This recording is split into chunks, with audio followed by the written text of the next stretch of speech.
Bueno, pues buenas tardes, bienvenidos, bienvenidas. Sentimos un poco esta demora, pero bueno, al final los temas técnicos conllevan a veces estas cuestiones. Y para los que nos vean en algún momento en la grabación, pues también bienvenidos y bienvenidas. Hoy continuamos el ciclo que iniciamos hace 15 días en torno a algunos de los temas que consideramos que son, bueno, pues por lo menos de interés y cuando menos de gran importancia según estamos viviendo en nuestra actual sociedad. Como sabéis y como recordaréis, empezamos hablando del auge de los fascismos y hoy vamos a hablar de la polarización.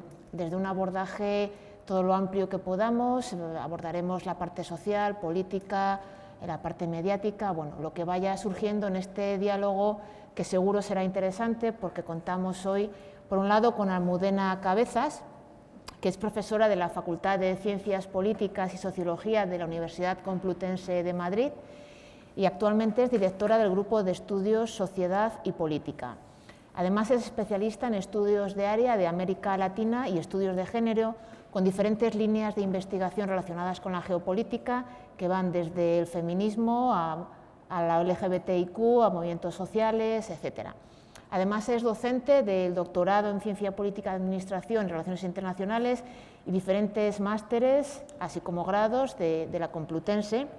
E igualmente es consultora de ONG e instituciones relacionadas con temas de políticas de igualdad, organización sociopolítica y participación de las mujeres en América Latina y Europa.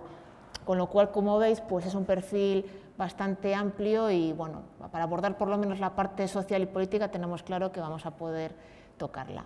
Por otro lado tenemos a Patricia Simón, que además le agradecemos que esté aquí porque ayer o antes de ayer, mejor dicho, estaba en Ucrania, con lo cual bueno, pues ha hecho un salto bastante importante de Ucrania a Badajoz y de Badajoz a Ávila, con lo cual pues le agradecemos mucho porque además ahora veremos un poco también su perfil, pues nos puede contar cosas en directo de una realidad que está más cerca de lo que creemos y más lejos de lo que nos gustaría, en términos de lo que sentimos, digámoslo así. Ella es escritora y reportera especializada en derechos humanos y enfoque feminista.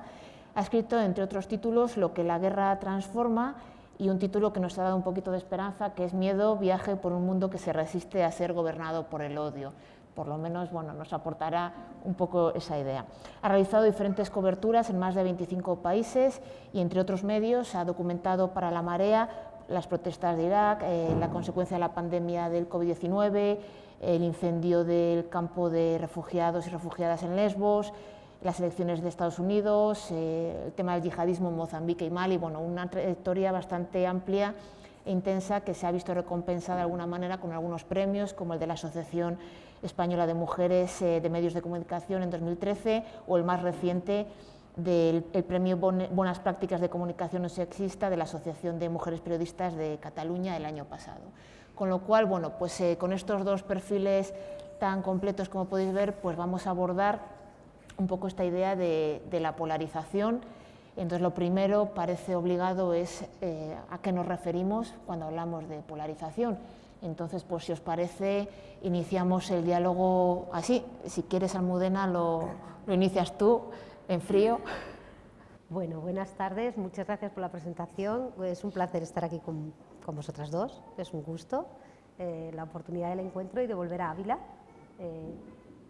Creo que aquí vivimos también en lo local y en lo regional nuestras formas específicas de polarización también, ¿no? En ciencia política o en ciencias sociales hay distintas maneras de abordar el tema. ¿Podríamos decir que la polarización social es solamente crispación política? ¿Podríamos preguntarnos por qué en lugares que tienen distintos sistemas políticos, distintas estructuras de los medios de comunicación, no son exactamente iguales, se están compartiendo fenómenos semejantes? O sea, la dimensión transnacional está presente también en formas de hacer política que se organizan y que están pautadas, que no son casuales.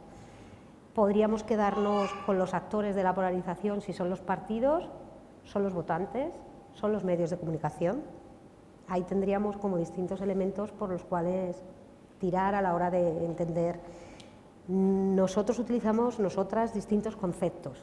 Por ejemplo, dos que están muy relacionados son la polarización afectiva y la polarización ideológica, y nos tenemos que remontar a Sartori, en los años 70, que es el primero de los primeros autores que hablan de polarización, y se refiere stricto sensu a cómo funcionan los partidos y los votantes.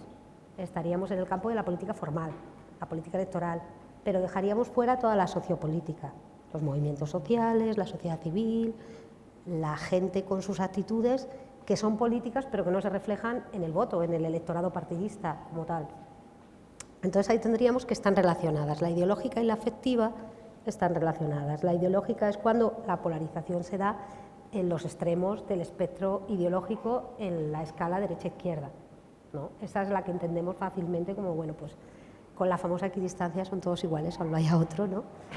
Y que irrumpe fuertemente en la década pasada con los cambios electorales tras las sucesivas crisis, por ejemplo, en el escenario europeo, ¿no? Lo vimos en Grecia, con la pulverización del sistema de partidos, en Portugal, en distintos lugares de Europa, ¿no? Y de hecho hay algunos autores que van a decir que España en ese sentido tiene una alta polarización ideológica cuando irrumpen en 2015 los nuevos partidos, la nueva política, tanto en el espectro de la izquierda como en el espectro de la derecha. Pero la otra sería la polarización afectiva, que tiene que ver con la forma en que los votantes nos relacionamos con los partidos políticos. La adhesión a nuestro propio partido al que votamos, la adhesión o no a los líderes, y ahí es donde se empieza a ver la parte fina de la polarización, o cómo concebimos a los otros partidos y a los otros líderes o lideresas, ¿no? Ahí tendríamos como distintos elementos, ¿no? Y aunque se dice mucho en estudios internacionales comparados que España a partir del 2015 entra en esta cuestión de la polarización, los últimos estudios, si queréis luego vemos datos, si os interesan, nos hablan más de que hay poca polarización afectiva. De hecho, la polarización afectiva en los últimos estudios de 2021 en España era más baja que la que había en 2008 con el gobierno Zapatero. Es decir, no hay una extremada visión, ¿no? Solo hay matices. Por ejemplo, habría más polarización afectiva territorial. No. Es distinto cuando hablamos de partidos de corte nacional, estatal, a cuando hablamos de las distintas nacionalidades que componen el Estado español y empieza a haber partidos referentes. De hecho, los votantes de los partidos nacionales, estatales, tendrían mayor afinidad con partidos que ideológicamente están en contra, al otro lado del espectro, por ejemplo PP-PSOE, ¿no? Si pusiéramos el ejemplo, por encima de partidos nacionalistas, los llamados nacionalistas en Cataluña o el País Vasco, con los que tienen ideología común. Es decir, no es la polarización tradicional izquierda-derecha lo que está operando, sino que son las dinámicas territoriales propias del contexto específico y cómo se está abordando en el contexto específico, pues es evidentemente la cuestión de Cataluña en los últimos años, ¿no? Había mucha más polarización ideológica en el gobierno de Zapatero. ¿Os acordáis de la famosa crispación? Que nos dieron la matraca, pero bien.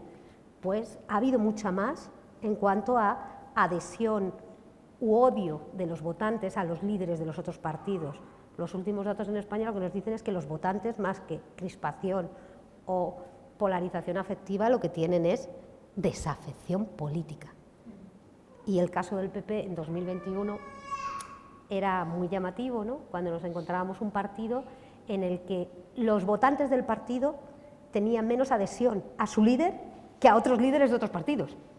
O sea, yo voto PP, pero a mi líder no le doy una calificación bajísima, ¿no? Nos encontramos, pero ahí ya nos metemos en la parte fina de la politología, que a lo mejor os aburre, y si nos vamos hacia la parte social, tendríamos que hablar de otros temas, ¿no? Tendríamos que hablar de esos otros actores que no son solo los partidos políticos, y ahí tenemos medios de comunicación, grupos de presión, gente que está creando un ecosistema, una forma social o comunicando las formas de las decisiones políticas, sociales, económicas, generando esa crispación y esa polarización. Esas visiones de todo o nada, de lo que se llama pues, sesgo perceptivo, ¿no? Se estrecha mucho la posibilidad de lo real, o es todo aquí o todo allí. Hay una carga emocional muy fuerte en el cual las cosas se toman sí o no, pero no se discuten, no se deliberan, no se matizan la política, la sociedad, la economía, la cultura, son cosas complejas. Pero bueno, pues estamos en un momento en el que cuando hay esa polarización nos vamos a todo el paquete, sí o no, no hay matices, ¿no? Se lleva a lo personal, se personaliza, y ahí es una de las cuestiones interesantes, ¿no? Como lo hago personal pero íntimo ya casi, ¿no? Y de ahí viene pues toda esta dimensión emocional, ¿no? De la política, lo que se ha llamado neuropolítica u otras formas en los últimos tiempos, y también la toma de partido. Es decir, obligamos a todo el mundo a que tome partido y a que explícitamente diga a qué lado de la línea se sitúa. Esta es una parte ya muy peligrosa de la dinámica social, ¿no? La democracia es el sistema de gobierno de la diferencia, ¿no? No es un sistema de dominación, no se nos puede olvidar, aunque nos guste, es un sistema de dominación, lo decía Weber, no lo digo yo, pero es el que mejor maneja la adaptación al cambio, permite supuestamente la adaptación al cambio. Entonces pasamos de eso a un juego en el que es rígido, no hay adaptación, es aquí y ahora, ¿se acuerdan ustedes de Bush? ¿Conmigo o contra mí? No hay. Entonces, quien pone la línea tiene el poder y quien pone una línea tan estrecha y tan dura tiene todo el poder y está echando a los demás del campo de la política. Entonces, esa sería ya la dinámica de polarización social que cuando se empapa de todos los temas de la sociedad lleva a una deriva totalmente antidemocrática, a golpes de Estado, a gobiernos autoritarios, a un riesgo de violencia explícita, bueno, como se ha dado en algunos casos. Yo lo dejaría por ahí, si os parece, y luego matizamos. Sí, como inicio no está mal.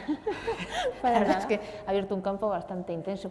Quizá en esa línea, a lo mejor, en esa parte que ha abierto de los medios de comunicación, quizá puedas tú entrar un poco en medios de comunicación, incluidas las redes sociales. ¿Qué papel están jugando actualmente en esta polarización? Pues depende de los medios de comunicación, ¿no? Porque siendo muy crítica con el papel que juegan los medios de comunicación, también creo que nunca como hoy ha habido tanto buen periodismo. Y accesible, ¿no? Sobre todo a través de la red. El problema es que quien sigue configurando la opinión pública mayoritariamente es la televisión, y la televisión sí tenemos un problema de formatos y orientaciones ideológicas muy sectarias, muy reaccionarias, muy simplista, muy caricaturesca, a golpe de emoción, de fragmentación de la realidad, ¿no? Estos programas que se pasan 4 horas y continuamente van metiendo a periodistas que te cuentan en 30 segundos supuestamente lo que está pasando y meten un vídeo de YouTube y no entiendes nada, pero tienes la sensación de estar consumiendo, ¿no? De una forma bulímica, pero que no te permite ni comprender, ni siquiera hacerte una visión de lo que está pasando, ¿no? En el mundo. Entonces, claro, eso arrastra al resto de medios de comunicación, entre otras cosas porque al final, al modular la opinión pública, también están musculando cómo consumimos información, ¿no? Y informarse es estudiar, quiero decir, entender lo que está pasando. Podemos intentar los periodistas hacerlo de la forma más accesible posible, pero la realidad es muy compleja, multifactorial, cambiante y cada vez además de una forma más acelerada. Entonces realmente entenderlo requiere un esfuerzo por parte del destinatario de la información. Y el problema es que cada vez en sociedades más cansadas, más agotadas, con menos tiempo, es más difícil exigirle a la ciudadanía que cuando termina jornadas, hoy el taxista que me ha llevado desde el aeropuerto a la estación de tren, me ha dicho que echa 16 horas diarias de trabajo para conseguir sacar un salario mínimo, porque era conductor de una persona que tiene una licencia, entonces el 50% se lo lleva el dueño de la licencia y trabaja todos los días de la semana 16 horas. A esa persona yo no le puedo exigir que cuando termine, estudie qué está pasando en el mundo. Y además en un proceso, en un tiempo en el que se ha ido acelerando tanto los grandes eventos y la retransmisión de ellos que hemos agotado la capacidad de atención. Es decir, vino la pandemia, llegó la vuelta de los talibanes a Afganistán, el volcán de La Palma, la guerra de Ucrania. Es inaccesible, ¿no? El Nord Stream, ¿no? Y si había sido atacado por Rusia o por Estados Unidos. Entonces, cuando otras periodistas que intentamos trabajar desde la complejidad, desde el enfoque de derechos humanos, desde el enfoque feminista, hacemos piezas, ¿no? De 15 minutos de lectura, sabemos, porque lo vemos, que el 90% deja de leer al tercer minuto, porque además el 80% de las visitas a los medios de comunicación es por el móvil. ¿Puedo culpabilizarles? No. ¿Tenemos que aceptar que es imposible informarse así? Sí. Es decir, no es posible. Entonces, ¿eso en qué desemboca? Pues en procesos que, en último extremo, podríamos pensar en Colombia con Álvaro Uribe Vélez, con la presidencia, ¿no? Es decir, al principio de este siglo, el presidente de Colombia, como saben, ¿no?, investigado por vínculos con el paramilitarismo y demás, se atreve a acusar a las periodistas, a los defensores de derechos humanos, a los sindicalistas, a todos los colectivos que más estaban asesinando, de terroristas de derechos humanos, ¿no? Y les ponen en la mirilla de los paramilitares. ¿Por qué? Porque ha habido todo un proceso de deshumanización de años, de señalar lo que es la polarización, ¿no? De repente vas dejando de ser una vida tan válida como la tuya. Y yo creo que ahí tenemos, bueno, muchos frentes, ¿no? Pero hay uno que es fundamental, que, bueno, que yo le llamo resucitar las palabras desde el periodismo, porque el problema es que cuando yo pienso en la palabra, siempre pongo este ejemplo porque es el más, en nuestra sociedad, el más importante, cuando yo pienso en la palabra migrante o migración, yo pienso en una persona valerosa, aguerrida, con muchas agallas, que emprende un viaje en busca de oportunidades, ni siquiera tiene que ser que huya de la miseria ni nada. Mi vecino, cuando piensa en la palabra inmigrante, lo que ha configurado estos medios de comunicación que promueven el discurso del odio es un adolescente o un niño que ha tenido que salir de su casa. Bueno, lo que ellos ven es alguien que viene a atentar contra su seguridad, a violar a los adolescentes y a ocupar su casa, ¿no? Entonces, cuando yo intento establecer un diálogo, y ahí es el problema que tenemos con esta persona, es que no hay posibilidad de diálogo, porque las palabras ya no significan lo mismo y no hay un espacio de ética pública compartida. Entonces, claro, no es posible, ¿no? Creo que eso también lo ha agudizado los relatos que hemos construido también desde el ámbito de derechos humanos. Es decir, muchas veces para contrarrestar los discursos de ultraderecha hemos creado perfiles de víctimas ideales, ¿no? Entonces, como yo quiero contrarrestar esta idea, ¿no?, que difundió a través de los programas de la tele de por la mañana sobre todo, Vox en 2019, de que el gran problema de España eran los centros de menores no acompañados, y todos los días, ¿no?, varias horas dedicadas a eso y manifestaciones en la puerta, pues lo que se hacía en muchos casos era buscar al adolescente, al menor no acompañado, que había llegado aquí, que había conseguido sacarse sus estudios, que había montado un taller mecánico y que era un caso de éxito. Eso, aparte de ser injusto, porque no tienen por qué tener ese tipo de trayectorias vitales, después de todo lo que ha sufrido, es ineficaz, porque la persona que vive en un barrio empobrecido, donde hay un 1% de esos chicos que migran que pueden ser conflictivos, como los autóctonos, ¿no?, adolescentes, lo que le estamos diciendo desde los medios con enfoque de derechos humanos es: usted es un racista y esa realidad que está viviendo no existe, ¿no? Entonces creo que es fundamental que desde nuestro trabajo recuperemos la complejidad y el romper con eso que criticamos en la ultraderecha, que es los puros y los buenos y los malos, y hacer relatos que sean mucho más veraces, que es lo que es la vida, que es contradictoria, que es incoherente, y que la gente convive y no está tan polarizada como esos relatos que construimos, ¿no? Eso me parece urgente. Y además me parece que contribuiría además a que esas personas que se sienten atacadas, ¿no?, porque muchas veces buscamos a los más pobres entre los más pobres. Entonces llegamos al barrio, no nos vale ya la Cañada Real, ¿no?, sino dentro de la Cañada cuál es la calle que está peor. Y la gente que no está en la peor situación se siente que sus vidas no merecen ser contadas. Y el periodismo tiene un papel reparador, incluso en contextos donde no hay impunidad sistémica. Donde hay impunidad, eso es evidente, ¿no? La gente quiere contar testimonio porque es la única forma de que le llegue el mensaje de que lo que ha vivido nunca ha debido ocurrir. Pero en otros contextos, también como sociedades europeas, hay muchas personas que sienten que continuamente hay historias en los medios de comunicación, pero que la suya no merece ser contada, ¿no? O porque no es suficientemente exitosa o porque no es suficientemente desgraciada. Y creo que todo el mundo tendría derecho a contar sus historias desde la normalidad, porque es muy importante como reconocimiento en sociedades donde no hay vías para la participación política o que se siente, ¿no?, que no tenemos forma de participar. Y luego también porque me parece que tenemos que preguntar a quienes no entendemos y a quienes son los victimarios también, ¿no? Para mí, de las partes más interesantes que pude hacer en Estados Unidos durante las elecciones que perdió Donald Trump fue entrevistar a los votantes republicanos, ¿no? ¿Qué tanto les gustaba de este candidato? Y de repente es que, claro, las respuestas a mí me sorprendían mucho porque no les preguntamos. Entonces, cuando a mí un señor millonario, que era constructor, no multimillonario, pero millonario, me dijo, bueno, para empezar, a mí es que me parece fantástico lo del fracking. Y yo dije, Dios mío, ¿en serio? ¿Por aquí vamos a empezar? Y dice, sí, porque entonces no tenemos que invadir otros países con el coste que tiene económico y también en vidas humanas para mantener nuestro estilo de vida, que es estos coches grandes, estas casas grandes que necesitamos mucho combustible, lo tenemos aquí, es mucho más barato, tenemos reservas para 40 años y ha sido quien más ha abierto pozos de fracking. Claro, para mí era inaudito, pero entendía cuáles eran las razones de lo que para mí es incomprensible, ¿no? Que es votar a este señor. O cuando le preguntaba, ¿pero a usted le parece bien que separen a las familias migrantes en la frontera y encierren a los niños en jaulas y a los padres y madres en otra? Y me decía, sí, porque el mensaje que estamos lanzando es que aquí no van a venir y les vamos a poner un chalet y van a tener mejor acceso a la educación. Bueno, pues esta visión nazi, ¿no?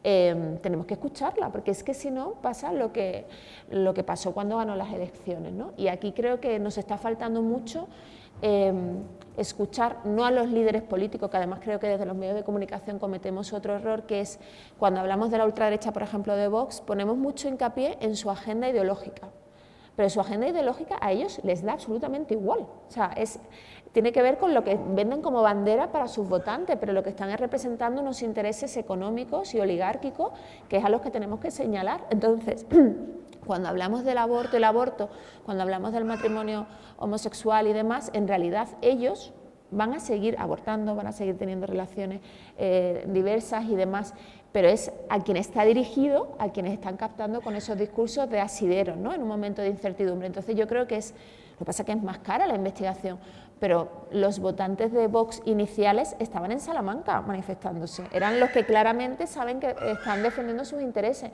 Señalemos quiénes son los nombres y apellidos de las empresas a las que están representando, ¿no? Que creo que es otra de las cosas que debemos hacer más en el ámbito de derechos humanos, que es no hacer relatos solamente del sufrimiento de las víctimas, porque es entretenimiento, es decir, no hacemos daño si no señalamos cuando hablamos de las hidroeléctricas, ¿no? Que además es un tema que es uno de los que más muertes está causando en todo el mundo, de los que más resistencia están consiguiendo, que están lideradas además por mujeres en los 5 continentes, pero hablamos de la industria extractivista, de represa, de hidroeléctrica, y la mayoría de la gente desconecta automáticamente, porque es lo menos atractivo del mundo, ¿no? Además no se entiende por qué se desplaza, qué significa eso, pero cuando, por ejemplo, la ONG Alianza por la Solidaridad lanzó la campaña y señaló a Florentino Pérez, ahí sí, ahí estábamos haciendo incidencia política y de hecho se consiguió parar, ¿no? Pero claro, para eso hay que hacer investigación, para eso no puedes depender de medios de comunicación en cuyos consejos de administración está la banca o está todas estas empresas. Entonces creo que sí que tenemos que, sin aspirar a ser mainstream, porque es verdad que este tipo de relatos mucho más complejos en este momento es imposible que tenga esa difusión, sí que consigue ir generando, bueno, contrarrestar lo que es el discurso mayoritario que le llega a las casas por las televisiones, que es que lo legítimo, que lo ético, que lo respetable es ser indecente. Y nuestro papel es estar recordando continuamente que lo legítimo, lo ético y lo respetable es ser solidaria, ser persona solidaria, ser empática, ser justa, ¿no? Que además, y ya con esto acabo, y creo que además hay una cosa fundamental que tenemos y que no estamos explotando lo suficiente, que es la capacidad de contagio, de entusiasmo que tienen los defensores y defensoras de derechos humanos, las activistas, ¿no? Pero reivindicándola desde como son o como somos, es decir, desde el goce, desde el disfrute de personas que son valientes, alegres y que como aman mucho la vida, quieren que todo el mundo disfrute de la vida, porque a veces creamos unos relatos de héroes y heroínas, ¿no? Quijotescos, que exponen su vida a ser asesinados, que están solos, que les han arruinado la vida, y hombre, normal que la mayoría de la gente diga, pues no sé si tengo yo, ¿no? Pero es que no es así. Es que la mayoría de las luchas son luchas comunitarias de personas que disfrutan mucho en esa lucha y no hace falta irse a Honduras. Es una plataforma de afectados por la hipoteca, es de los espacios más vitales y transformadores y que una vez que has ido a una asamblea ya no puedes dejar de ir, Y eso lo tenemos que contar mucho para que se sume más gente a esa causa, ¿no? No desde el sacrificio, sino desde la alegría. La cantidad de temas que has sacado me parece súper interesante. Seguro que Almudena tiene apuntados. De todo lo que has dicho, bueno, me quedo con un montón de cuestiones, pero me llama mucho la atención que has hablado de la televisión y, sin embargo, habitualmente cuando hablamos de tema de polarización, hablamos siempre de las redes sociales. Y es cierto, es que parece que todo funciona en las redes, toda la vida es de las redes, y no, es que la televisión es un medio muy importante. Has hablado de cómo idealizamos a personas, cómo construimos las comunidades, aunque se oculten, y en esa idea que lanzabas antes, Almudena, que seguro que ya tendrás otras cuestiones, pero me llamaba la atención en esta idea de conocer al otro, a la otra edad. Claro, cómo nos situamos evitando una equidistancia irreal, pero sin tomar un partido que te enfrente drásticamente a otro, tanto en la parte social como en la parte política, porque al final no sé si la sociedad representa de verdad a la política. La sociedad representa a la política. Los que quieren representar a la sociedad son los políticos, los partidos. Pero bueno, sí, ahí hay una interface que es muy interesante y que creo que es lo que apuntabas, Patricia, que es una cosa fundamental. En una era de individualización máxima, lo que más moviliza es la identificación colectiva. O sea, somos individualistas en las sociedades avanzadas, ¿no?, a tope y cada vez más, ¿no? Pero lo que nos mueve es la dimensión colectiva, identitaria. Por eso los temas socioeconómicos, por eso los temas importantes, reales, de muchas cosas, no digo que lo simbólico no lo sea, perdón, que no se me malinterprete, pero los temas que supuestamente nos deberían movilizar mucho, como el extractivismo, situaciones en cuanto a lo que está pasando otra vez con el Euribor, millones de cosas, no crean esa crispación social, no crean ese debate, no avivan, no agitan la participación política, y lo que agita la participación política son los temas identitarios. Es decir, aquellos que nos dicen quiénes somos, aquellos que nos dan cobijo grupal, porque lo necesitamos como seres humanos, y ahí está la otredad. ¿Qué somos? Lo que no somos. Ese juego de la identidad pues en sociología, en antropología, es un clásico, ¿no? ¿Qué soy? Europeo. ¿Y por europeo qué soy? Europa no sabemos lo que es. No tenemos ni idea los europeos de lo que es Europa, pero tenemos muy claro que no somos africanos y que no somos el este, wow, el oso ruso y todo aquella, el orientalismo de Edward Said y todo aquello que ya que es Europa, el avance, la antigua Grecia, no, Europa también es mucha decrepitud, no se ha matado sistemáticamente en ningún lugar del mundo como se ha matado en Europa. Cuando nos vamos al Prado y nos sentamos en la sala 54-56 del Prado, lo que vemos es el triunfo de la guerra, de la muerte, la guerra del heno, masacre tras masacre, porque todo el siglo XVI europeo, que da lugar al Estado y a la grandeza europea de la cultura y el tal, es puro genocidio. Y nuestros periodos históricos son la guerra de 100 años, la guerra de los 30, la guerra de... Pero oye, nos hemos construido un cuento de derechos humanos después del Holocausto fantástico, cuando hemos ido guerreando y seguimos guerreando en medio mundo, ¿no? Entonces, vuelvo a esa dimensión sociopolítica. ¿Quiénes somos? Pues en un mundo acelerado, complejo, cada vez más crispado en el sentido de la rapidez, ¿no?, de la comprensión, esta comprensión espaciotemporal que tenemos, ¿no?, agilizada por la globalización, por los medios de comunicación, por el just in time, en todos los sentidos. Yo necesito saber todo el rato quién soy y necesito elaborarme una etiqueta que me diga quién soy, dónde estoy, cuáles son los míos y por qué. Y como trabajo 16 horas al día y no paro, necesito tenerlo muy claro y muy fácil. Y ahí la dimensión de la comunicación política, yo cuando me preguntan por polarización siempre digo, ¿por qué hablamos de una polarización y no de otra? ¿Por qué no hablamos de cómo se polariza la estructura social y las clases sociales? ¿No? Por ejemplo, cómo se incrementan los multimillonarios y los millonarios y los pobres y muy pobres en la sociedad. Es que ese tema no me agita. ¿Quién quiere identificarse como pobre?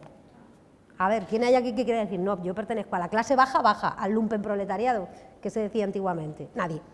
Todos queremos ser clase media, ¿no? De hecho, los estudios sobre clase media son muy divertidos, ¿no? Porque toda la gente que un sociólogo, un economista nunca pondría en clase media, nos ponemos allí, todos somos clase media, aunque seamos la mayoría asalariados básicos. Si tenemos la suerte en Europa de ser asalariados, en el resto del mundo, economía informal a tutiplén, ¿no? Entonces, estas cuestiones están detrás.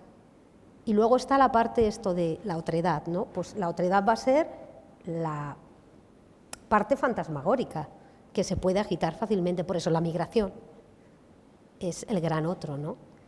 Por eso nos asaltan los muros, ¿os acordáis de Juego de Tronos? Los muros de Melilla, que se asaltan las vallas, ¿no? Y la sociedad española se ha tragado el sapo de más de 50 personas muertas, algunos desaparecidos. El caso de Melilla está ahí y, bueno, le hemos puesto un tupido velo, estamos todavía con el entierro de las recientes víctimas en Italia, ¿no? Eso no polariza, eso no levanta, eso no hace que la gente diga, pero ¿qué está pasando? Esto es intolerable, no éramos democráticos y los derechos humanos, ¿dónde están nuestros valores construidos? ¿Se ha corrido bastante la ventana de Overton hacia la derecha? Bueno, pues nos dirían los sociólogos, los politólogos, España como sociedad que avanza en la línea del bienestar, no está viviendo nada excepcional que no hayan vivido los demás países europeos cuando han avanzado en la línea de bienestar, que es una derechización social, ¿no? Con matices, sí, somos una sociedad sociológicamente católica, que tiene una serie... Por eso hay valores que se pueden explotar, ¿no?, fácilmente para generar eso, una adhesión automática, que no se va a dar con... Yo siempre le pregunto a la gente que el fútbol, sabéis que es lo que más mueve en el mundo, ¿no? Es el único acto que junta a más de 6.000 millones de personas a respirar al unísono durante 3 horas en una final de fútbol del Mundial. A mí me gustaría como politóloga tener que la gente hiciera eso con otras cosas mucho más importantes para mí, ¿no? Y entonces yo le pregunto a los seguidores del Madrid, soy de Madrid, ¿no? ¿Vosotros seguís la línea de dónde están los negocios, el lavado de dinero, todo lo que está implicado estas grandes empresas, como las empresas de Florentino Pérez en el mundo, no en Centroamérica, que decías tú, en otros lugares? Ah, no, es que eso es fútbol. Ya bueno, pero casualmente en todo el planeta los dueños de los equipos de fútbol son empresarios de este tipo y no son capitanes de empresa al estilo Hamilton, al estilo norteamericano del liberalismo del siglo XIX. Esa parte no se toca, no da rendimiento, pero la parte afectiva, la parte en la que yo me posiciono culturalmente, la guerra cultural, me va a dar mucho rendimiento. Y me va a dar, en el espacio digital, clickbait, me va a dar muchos seguidores, ¿no? Me va a dar un rendimiento económico, pero es que electoralmente me va a dar rendimiento electoral. Con tiempos, ¿no? Hay cosas que en un momento dado sí se activan u otras, y el ejemplo lo tenemos pues, con el antifeminismo, ¿no? Todo lo que activa. Cuando colocamos el movimiento social más potente de los últimos 15 años en todo el mundo, que es el feminismo, que supera, ¿no?, a los clivajes tradicionales de los movimientos sociales, sindicalistas, ruralistas, campesinos, transversaliza todos los movimientos y coge fuerza y despega, ¿no? El único capaz de poner en la calle a miles y miles de personas en la década pasada, ¿no? El Me Too, todo lo que hemos vivido en los últimos años, ¿no? Claro, es buenísimo tener ese movimiento como antagonista, porque está en el centro, porque todo el mundo lo va... Entonces, si yo cojo, como hizo Vox, ese movimiento como el frente de todos mis ataques, mi mensaje le llega a todo el mundo. Se multiplica solo, se viraliza solo. Pero ahí, aunque yo creo que tenemos, y de esto yo creo que evidentemente Patricia sabe más que yo del tema de Internet, de las redes sociales, etcétera, y de la comunicación, yo creo que estoy contigo en la premisa de que es los medios de comunicación tradicionales donde está la clave de todo esto, ¿no? No solo que lo digital, el logaritmo, etcétera, tenga su propia dinámica, sino quien realmente, o sea, la gran mayoría del público sigue consumiendo televisión, consume tablets de Facebook, de Twitter, de Instagram, lo que sea, pero consume lo creado y generado en los medios tradicionales. Y hay algunos autores que me voy a permitir leeros una... Silvio Weisberg, por ejemplo, nos dice que el papel de las élites o de los medios son tradicionalmente las dos líneas en las que se ha estudiado la polarización, ¿no? Como si fueran en contra. No, no, son los medios, no, no, son los partidos. Son las élites de los partidos, no, son los medios. Y él dice, no, son los dos, ¿no? Aquí hay... ¿Acaso son cosas distintas? Claro, ahí viene, dice, procesos comunicativos políticos que obedecen principalmente a decisiones de las élites políticas y mediáticas, más que a procesos predeterminados por la política digital o por las plataformas sociales. Y luego ciertos contextos políticos en los que esto puede ser explotado. El ejemplo de un gobierno de coalición en nuestro país, ¿no? O el ejemplo de un cambio grande en el sistema de partidos o de una gran crisis como ha sido el COVID, ¿no? Lo hemos visto con los negacionismos, etcétera. Y entonces aquí todas las teorías conspirativas, todos los cuestionamientos de las verdades instituidas o los valores sociales es lo que estalla, ¿no? Es lo que estalla y lleva fácilmente a la conversión del otro en enemigo, no en adversario, ¿no? Que es una de las dinámicas que en el populismo, ya sea de izquierda o de derecha, se explota bastante, ¿no? El hecho de una alta cohesión endogámica en los grupos adscritos que tratan al otro como alguien a eliminar. La primera parte para eliminar a alguien es quitarle su humanidad, porque si son humanos no los podemos matar.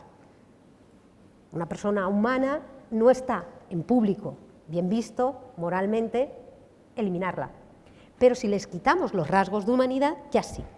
Si son esos monos salvajes que lo vemos todos los días y vuelvo a la cancha de fútbol, ¿no? Hombre, sí, son animales salvajes, que además nos acosan, nos invaden. Pues ahí, claro, ponemos la otra perspectiva que creo que es la dificultad, ¿no? Cómo poner esta perspectiva de, bueno, llevamos acosando, invadiendo Congo, ¿cuánto tiempo? Es la guerra más larga del mundo, ¿no? Que no acaba, que no cesa, hay mil acuerdos de paz que no se cumplen permanentemente, pero no está en nuestros televisores, ¿no? La selectividad de qué es importante, por qué es importante, qué vemos, qué no vemos, ¿no? La selectividad para señalar qué terrible es lo de Irán, que es terrible y nadie le quita la carga a lo que pasa en Irán, pero no ver Yemen. Yemen, más de 20 años de conflicto y por debajo de las mujeres no están oprimidas en Yemen. No, parece ser que las yemeníes no tienen la condición de ser humano y entonces no nos deben importar, ¿no? Todas estas cosas van creando líneas muy férreas de quiénes somos, a quiénes nos ascribimos, y cuando no tenemos tiempo y la dinámica de la política es 130 caracteres o un eslogan ahí rápido y poco más, algo que es propio de la política electoral, que es ese momento agónico en el que todo es conmigo contra mí, se extiende a la política cotidiana. Y si nos dejamos invadir por eso, si no nos paramos a hacer pedagogía, si no nos paramos a respirar y empezar a encontrar los matices, a sacar a la luz que no hay unos que estén a favor solo del aborto y otros en contra, sino que hay más posiciones intermedias, que la prostitución puede ser abolida o regulada, pero también hay otras posiciones intermedias, que no es todo blanco y negro, sino que hay una pluralidad y que eso nos permite ir acomodándonos y entender que, bueno, pues hoy María Luisa y yo nos hemos puesto aquí, Patricia se ha quedado sola, pero es que mañana van a ser ellas dos y yo voy a decir, bueno, pues me tocó perder, no pasa nada. Ese es el juego democrático, ¿no? Empezamos a entender que no, que las razones de la otra o del otro no son legítimas, no valen, no tienen validez, y para eso necesito convertirlo en un sujeto aniquilable, en un sujeto en el que ya no voy a oír lo que tú decías de escuchar, ¿no? De poder dialogar, así no me guste. El disenso, curiosamente, la fundación de Vox se llama Disenso, ¿no? Curioso, ¿no? Han elegido muy bien el nombre de la guerra cultural, la tienen muy bien. Y ahí luego ya sí entran empresas en los medios tradicionales, empresas en los partidos políticos, ¿no? Sabemos, por ejemplo, que en el medio de Vox hay una empresa de microtargeting y cuando vas a su empresa de microtargeting, a Haddock, te encuentras, curiosamente, a los mismos CEOs que están en Intereconomía, en Citizen Go, o sea, empiezas a ver toda la red que hay alrededor, que no solo es local, de empresarios españoles, la vinculación con el Corte Inglés, la vinculación con el Yunque en México, la vinculación, empiezas a ver, ¿no? Con el Northern en Estados Unidos, empiezas a ver la relación con la iberosfera en toda América Latina, o sea, empiezas a ver que también se nos impone, en cierto modo, porque esas élites y esos medios de comunicación han acordado que estos son los mensajes que nos van a llegar, pero hay más, hay otros medios, hay narrativas alternativas, pero claro, les cuesta mucho romper el qué, la concentración, ¿no? Que yo creo que es el tema que está ausente, cómo se concentra la riqueza, cómo se concentra la cultura, cómo se concentran los medios para interpretar la realidad, y sin eso vamos a tener un tejido social en el que yo decía hace poco, y mis alumnas me miraban con cara extrañada, ¿no os dais cuenta que películas como Juegos del Hambre nos hacen pensar que esos escenarios son factibles? Hemos visto Years and Years y la gente pensaba que era una utopía, ¿no? La gente se muere en las barcas llegando. El Mediterráneo es una fosa común, no es una utopía. Y nos han hecho cuarentenas parciales, ¿no? Con nuestros perímetros, aquí te puedes mover, aquí no, lo hemos vivido. O sea, eso que parecía una utopía, una cosa distópica, jolín, lo hemos vivido en nada, en menos de un año, con el COVID. Entonces, quizá hay que pararse a ver cómo vamos a contraponer esas imágenes, o si nos vamos a dedicar a decir, sí, sí, sesgo de confirmación, es verdad, todo está fatal, todos son malos, los que no son de los míos. Y cuando la polarización llega a lo social, pasa como pasaba en el Brasil de los 4 años de Bolsonaro, ¿no?, en el que ya era imposible poder hablar en ninguna institución, en la familia, en la iglesia, en la casa, en la escuela, en ningún sitio ya se podía hablar porque no había diálogo, ya era, ¿dónde estás? ¿Blanco o negro? Y te tenías que ubicar, ¿no? Tienes la obligación de decir, tengo que confesar que soy blanco, soy negro, y si tal, como está pasando en Brasil, pues te mato en la calle, ¿no?, porque te tengo que suprimir, ¿no? Y ver todo esto como la locura de alguien, yo creo que es perdernos de vista toda esta inmediación entre lo sociopolítico, ¿no? Yo ahí... Me gustaría apuntar una cosa porque me parece muy importante lo que decías sobre cómo también los medios progresistas o de izquierdas damos muchísimo espacio, ¿no?, a estos discursos derrotistas, a la situación de polarización, al crecimiento de ultraderecha, robándoselo o, bueno, negándoselo a todos los avances que para empezar hemos vivido en los últimos años. Quiero decir, esas victorias que no estamos tan mal. Quiero decir que si pensamos 2018 fue la gran revuelta feminista, ¿no?, que además se extendió y contagió a muchos otros territorios. 2019 fueron los movimientos juveniles climáticos en todo el mundo, muy diversos y que a la vez consiguieron, ¿no?, porque había unos que eran, bueno, pues tenían diferentes filosofías, confluir y generar ese movimiento. Estábamos en el momento de la historia del siglo reciente de más movilizaciones ciudadanas desde mayo del 68, es decir, teníamos muchísimas movilizaciones muy diversas, pero en la mayoría tenían en común, por muchas razones, el agotamiento por la falta de oportunidades que dejaba el neoliberalismo. O sea, en Irak, en Francia, en Chile, además de las casuísticas propias, había un dennos trabajo, que podamos emanciparnos, que podamos tener vidas adultas, que se lo estaban pidiendo en plan explótenos, ¿no? Y teníamos esa portada de The Economist, que es la Biblia neoliberal, diciendo tiempo de resetear el capitalismo para que sobreviviese. Llegó una pandemia y todo eso se aplacó, pero ese germen está ahí. Y yo creo que con la pandemia, y porque el derrotismo y el pesimismo vende, ¿no?, y nos retroalimentamos en él, nos hemos olvidado de todo lo que estaba bulliendo. Yo creo que eso es fundamental que lo contemos. Eso por una parte.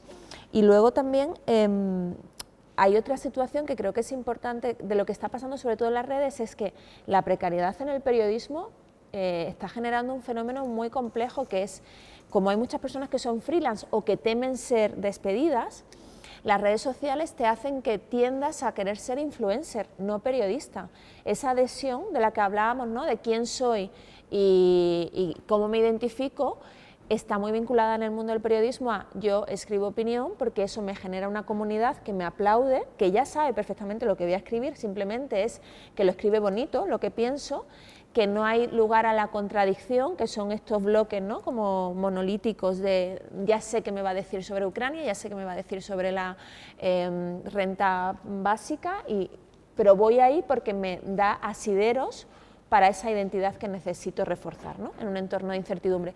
Y esto es peligrosísimo porque en cuanto haces informaciones complejas o que desafían las creencias asumidas, ¿no?, de lo que supuestamente es tu perfil como periodista, tiene un coste social, es decir, ya no te van a premiar, no va a tener tantos likes, con lo cual tu medio de comunicación, si eres freelance, a lo mejor ya no te compra tanto, tu ego, ¿no?, y tu, bueno, pues eso, el ego también, hoy porque esto no ha gustado tanto, porque a lo mejor estoy hablando de que, pues que la trata se está instrumentalizando desde los movimientos abolicionistas para reforzar el discurso abolicionista, ¿no? Eso ya, eso es muy complejo, cómo lo mezclo, ¿no?, dónde te posiciono.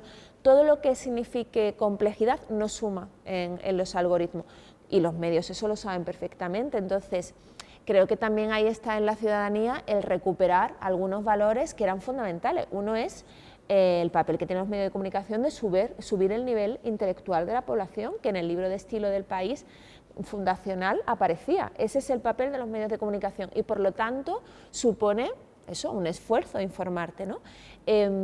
Luego la pluralidad de ideas, o sea, no soy tan mayor y me acuerdo que cuando estudiaba en la universidad y en la adolescencia no era El Mundo mi periódico precisamente, ¿no?, de cabecera, pero sí que había articulistas, había opinadores y opinadoras que a mí me interesaban. ¿Qué ha pasado? Que con esa debilidad económica del modelo de los medios de comunicación, claro, tampoco se arriesgan a tener analistas que supongan, bueno, una contradicción aparente, ¿no? Porque inmediatamente lo que te piden es una campaña de desuscripciones, que te den de baja. Eso lo ha vivido Pícara, lo ha vivido El Diario, lo ha vivido La Marea continuamente. En el momento en que tienes gente que no cumple con lo que se supone que es la línea editorial, no es, oye, pues no estoy de acuerdo con esta persona, pero que no es que esté haciendo apología del racismo ni nada, simplemente pues tiene una posición diversa, tendrían que despedirlo. Entonces, cada vez, efectivamente, el margen de qué es imaginable, qué podemos pensar, a lo que podemos aspirar, es cada vez más estrecho. Y luego hay otra cosa fundamental, que es el debate que tenemos siempre de si hay espacios, sobre todo televisivos, a los que si vamos los estamos legitimando, y si no estamos, solamente están los discursos más polarizantes, ¿no? Y claro, es que es muy importante también recordar qué supuso desde el 15M lo que pasó con la política, los debates políticos, ¿no? Es decir, esa repolitización social, de la sociedad tan importante, claro, de repente se convierte en un negocio, y Alberto Garzón siempre lo explica muy bien, ¿no? Yo es que daba audiencia, entonces me llevaban a Televisión Española, me llevaban a La Sexta Noche, y el Sálvame Deluxe, ¿no?, en el que se convirtió las tertulias de los sábados por la noche, era eso, el convertir el grito, el eslogan en supuestamente debate político, y eso generó una escuela, que luego es lo que estamos viendo también en el Parlamento, que ahí participaron todos y todas, ¿eh? Quiero decir, no fue una cosa de la derecha y la ultraderecha, ahí los populismos de izquierda alimentaron muchísimo esa dinámica, con lo cual lo que hemos vivido en la última década es un proceso necesario de repolitización muy importante, que los medios de comunicación han convertido en entretenimiento basura, y han de nuevo creado una cultura del debate que es la del Sálvame Deluxe.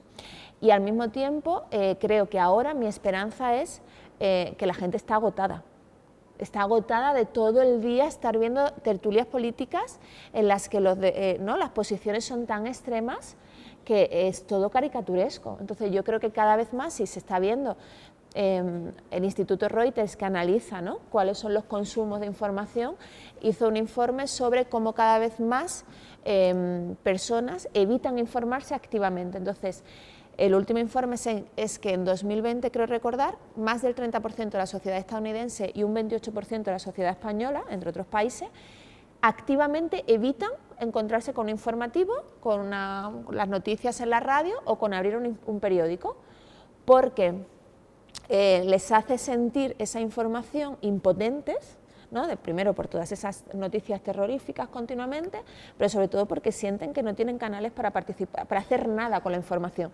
Y es verdad que siempre hemos dicho, la información es un derecho fundamental de las sociedades democráticas porque te da los elementos necesarios para participar en el debate público y actuar como ciudadano o ciudadana, ¿no? Pero claro, es que eso ya no se percibe así, ¿no? Se ha perdido también lo han hecho muy bien, quiero decir, la doctrina del shock de 2011 a 2015, de manifestaciones continuamente todos los días, contra los recortes, contra los desahucios, contra las privatizaciones de los servicios públicos, y el gobierno de Mariano Rajoy, desoyéndolas sistemáticamente, agotó todas esas movilizaciones.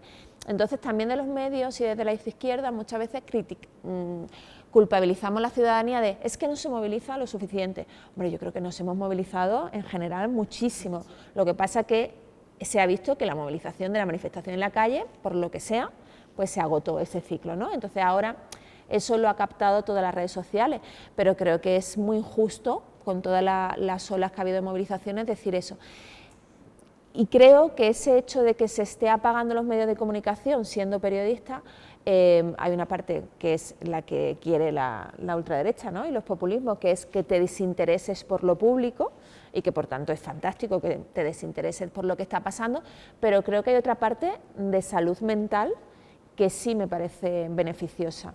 Si se sustituyera por medios independientes, plurales y de calidad sería maravilloso, pero yo pienso que pese a que hay espacios televisivos de una calidad apabullante, y creo, por ejemplo, los informativos de Televisión Española últimamente han están dando grandes ejemplos y hay muchos otros, un apagón televisivo de una semana sería, de verdad, creo que es muy importante para el estado anímico de nuestra sociedad, que está, por una parte, saturado de debates infructuosos y, por otro, con la sensación de que si te enchufas a eso, estás informado. Entonces, es una falacia. Qué interesante. ¿Y cómo construimos este tejido social con con este marco tan intenso? ¿O cómo reconstruimos? ¿Cómo reconstruimos? La sociedad yo creo que se está reconstruyendo siempre. En movimientos sociales siempre decimos que cuando estudias el movimiento estás en una foto fija, ¿no? De hecho, vemos el movimiento cuando está en movimiento, es decir, cuando está en la calle.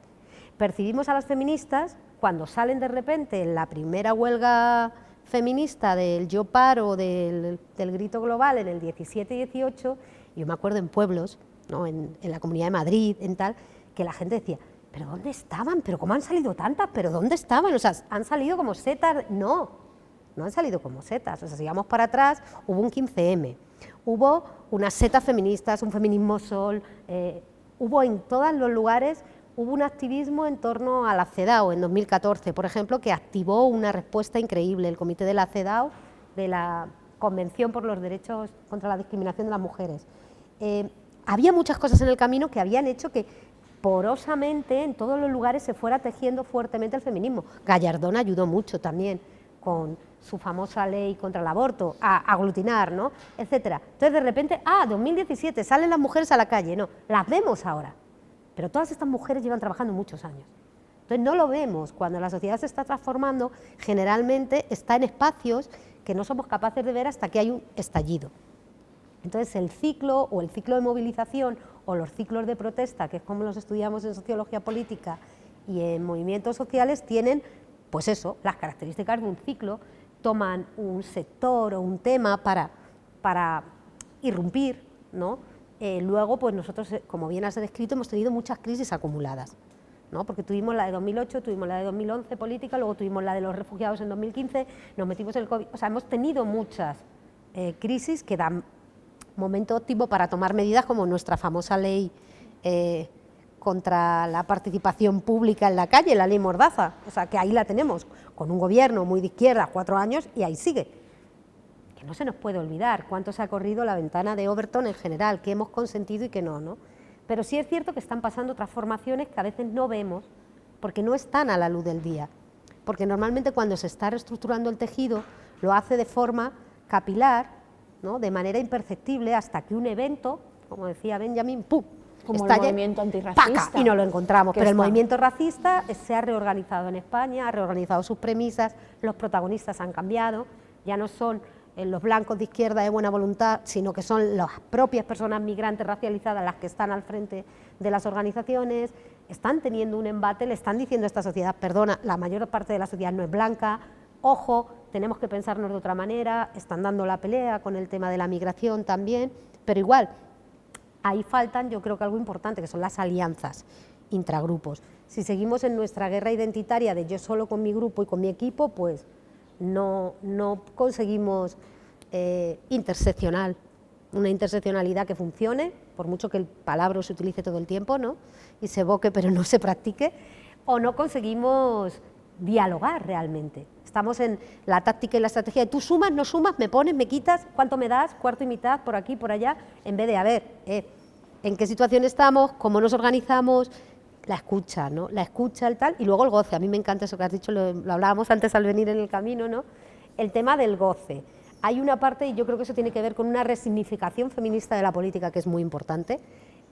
Militar viene de militancia, viene de militar, y es algo que las formas de participación cambian. Y yo creo que este embate feminista, si algo trae potente es, como decían las latinoamericanas, si no se baila no es mi revolución. O sea, esto de venir solo a sufrir y a luchar estaba muy bien con el marxismo del siglo XIX, pero a ver, estamos en el XXI, o sea, hay que meter otras formas de hacer política también y no caer en los maniqueísmos de no, la política formal no porque los partidos, no, yo soy purista porque estoy en movimientos sociales. Al interior de los movimientos sociales hay polarización, lo estamos viendo, por ejemplo, con el feminismo. Hay mucha diversidad.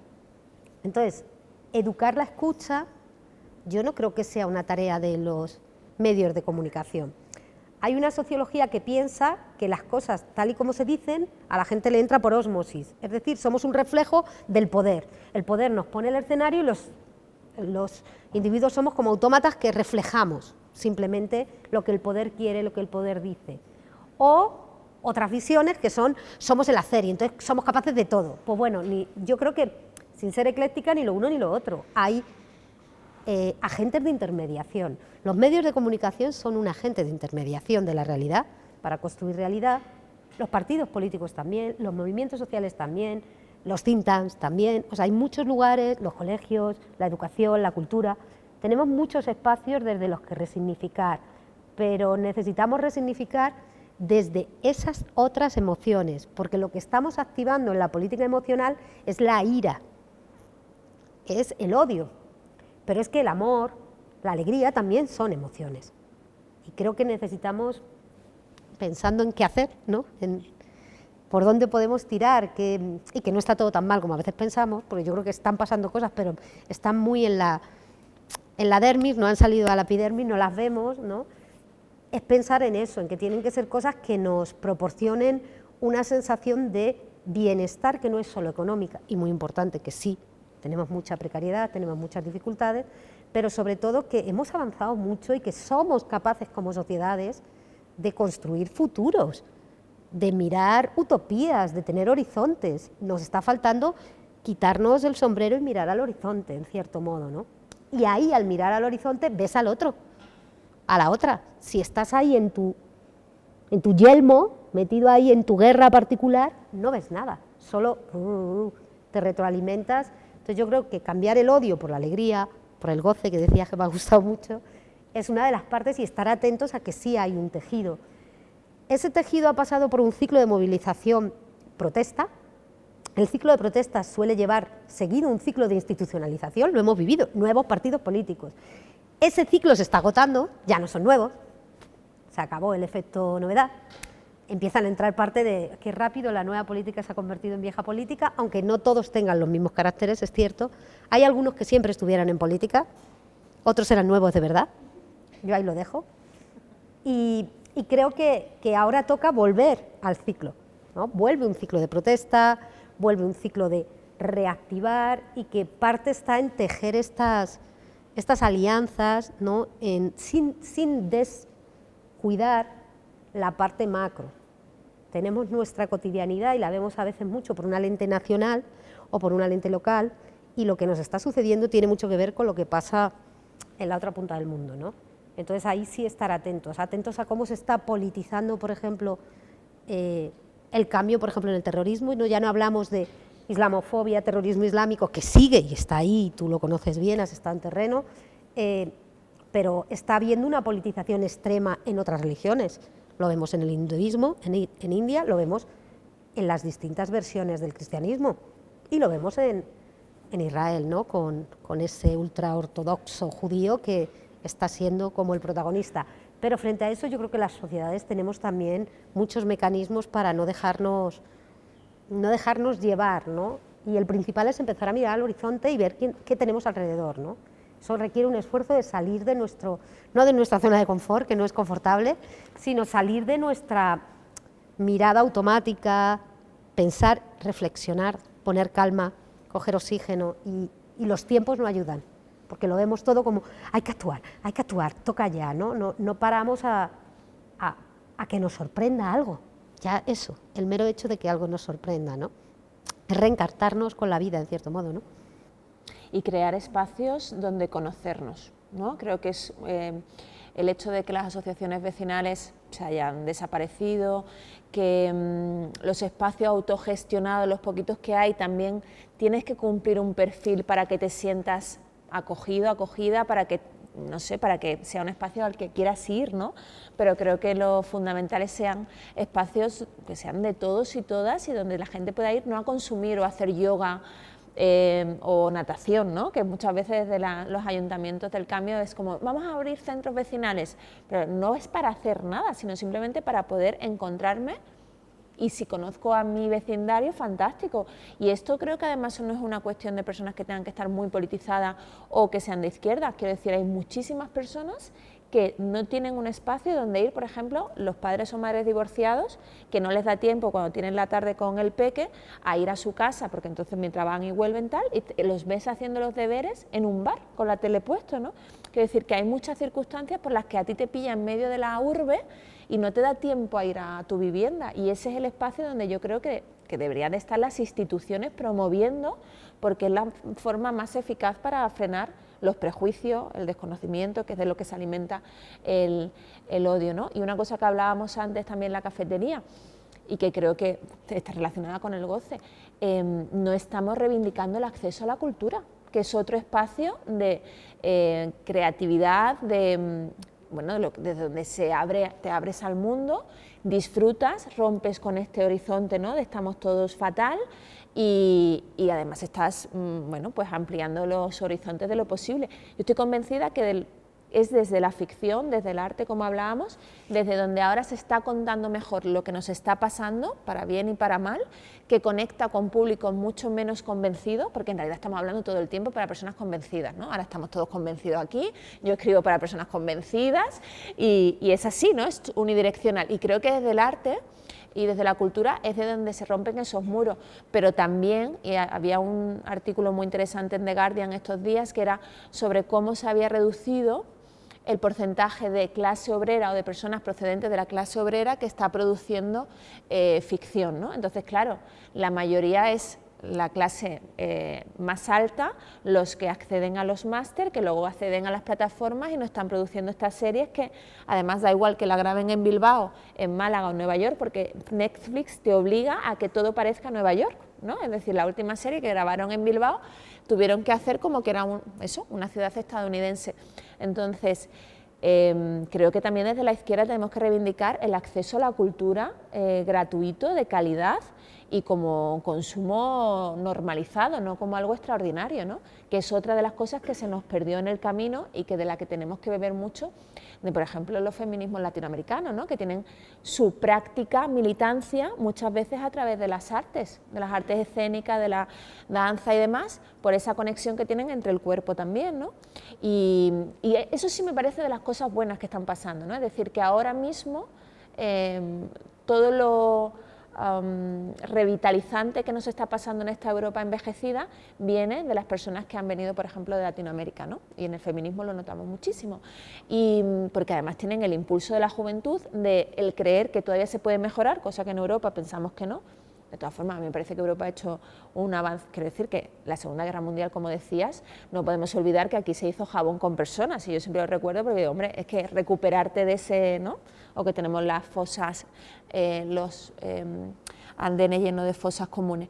Entonces, necesitamos encontrarnos, pero encontrarnos por escucharnos, estos espacios de reflexión, que luego llegas a tu casa y dices, mira, esto no estaba de acuerdo, pero el poder tener tiempo para pensar se ha convertido en un privilegio. Y otra de las cosas que creo que muchas veces asumimos como lugar común y repetimos, y es un error, es cuando decimos, claro, yo desde mi privilegio, ¿no? Y con eso lo solucionamos todo, ¿no? Como el reconocimiento de que parar para pensar efectivamente se ha convertido en un privilegio, y ya como lo verbalizas, pues ya está, perfecto. No, es que tiene que ser un derecho fundamental. Lo tenemos que estar recordando todo el tiempo. No puede ser que nos levantemos sintiendo que ya vamos tarde para todo, con angustia, y que lo de tener tiempo para pensar qué estás haciendo con tu vida, que la vida se pasa si no lo piensas, ¿no? Y no te das cuenta qué ha pasado con ella, pues haya convertido en una cosa para una élite mínima. Entonces, como verbalizar estas ideas para recordar que los derechos deberían de ser mucho más amplios que solamente combatir la precariedad, ¿no? Porque es verdad que ha conseguido, y eso tiene mucho que ver con los intermediarios que son los medios de comunicación, de que nos convirtamos en muy tacaños en lo aspiracional, ¿no? Es como el horizonte, pedimos ya lo básico, que es el salario mínimo interprofesional que sea de 1.000 euros y tener un día libre a la semana. Es como, no, es que tenemos que volver a la revolución de mayo del 68, pero mucho más rica y más diversa, ¿no? Sí, por eso decía que el cielo es el límite, pero con una mirada de la organización y del hacer sociopolítico más abierta, ¿no? En sus formas de expresión.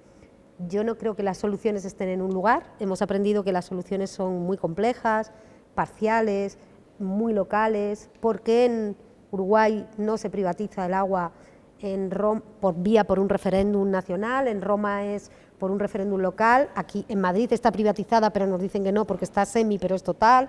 En cada lugar el capitalismo es el mismo, ¿no? Funciona con las mismas premisas, las formas institucionales son las mismas, pero en cada lugar hay algo distinto, hay algo propio, hay algo que permite que la gente se reconozca de otra manera, y yo creo que esa dimensión territorial también es importante, ¿no? ¿Quiénes somos en un lugar que todos los de Castilla y La Mancha soy gente, perdón, Castilla y León, es gente rural con un enfoque ruralista, tradicionalista? No. Me he recorrido la comunidad hace años, ¿no? Y por lo que tú dices, apagar la tele, quitar el no sé qué, no consumir el clickbait y ir más despacio, tener otras formas. Yo creo que no somos tan polarizados como pensamos, el reflejo siempre es un poquito más de aumento, ¿no? El espejo siempre es un poco cóncavo, convexo, y tenemos esas potencialidades, pero es común. Aquí la clave está en qué hacemos con la comunalidad, ¿no? Por eso es tan fuerte la identificación explotable del grupo, ¿no?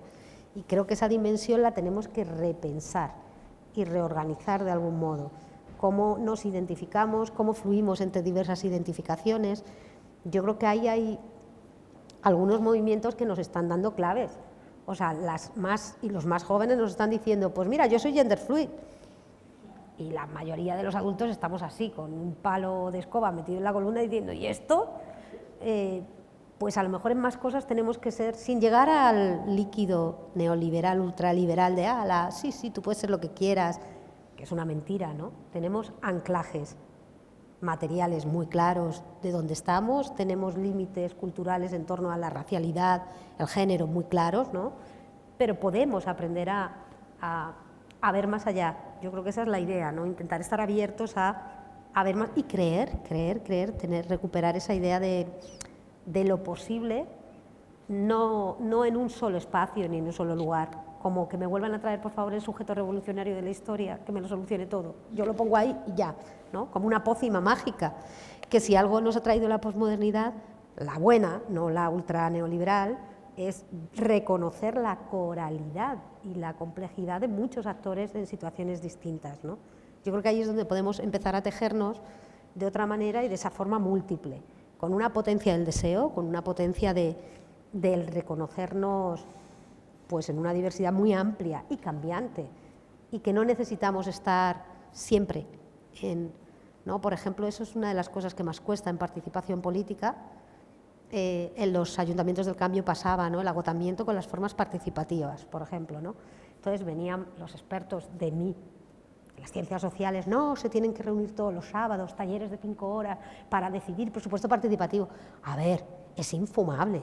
O sea, yo ya no soy católica, no voy a iglesia los domingos, ahora voy a la otra iglesia que es la del foro participativo, que tengo que ir todos los sábados 5 horas a hacer lo mismo, comulgar. Pues mire, no comulgo. O sea, necesitamos espacios de encuentro, pero también que las formas de ese encuentro no estén tan mediatizadas por una única dirección, ¿no?